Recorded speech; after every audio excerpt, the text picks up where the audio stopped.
Satreskrim Polrestabes Palembang meringkus dua pelaku penganiayaan seorang juru parkir yang terjadi beberapa hari lalu di Jalan Kiai Haji Wahid Hashim, Kelurahan Tuan Kentang, Kecamatan Kertapati, Palembang. Dua pelaku masing-masing Eki dan Bima yang merupakan sopir angkot. Dari pelaku, polisi menyita senjata tajam yang diduga digunakan untuk menganiaya korban. Dua pelaku ditetapkan sebagai tersangka setelah diperiksa penyidik Satreskrim Polrestabes Palembang. Kapolres Tabes Palembang menerangkan, motif penganiayaan korban karena pelaku marah ditantang korban menggunakan senjata tajam. Akibat penganiayaan tersangka, korban mengalami luka serius dan menewaskan seorang anak berusia 7 tahun. Anak 7 tahun terkena sabetan senjata tajam milik tersangka saat tersangka menyerang korban.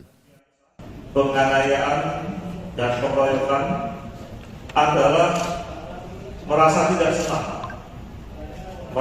senang atas sebuah ucapan yang pernah disampaikan oleh korban, yaitu saudara Hardiansyah, yang saat itu dia bersangkutan di situ karena sebagai juru parkir depan sebuah Indomaret.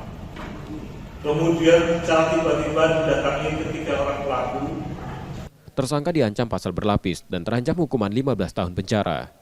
Yudi Kiswanto, Kompas TV, Palembang, Sumatera Selatan.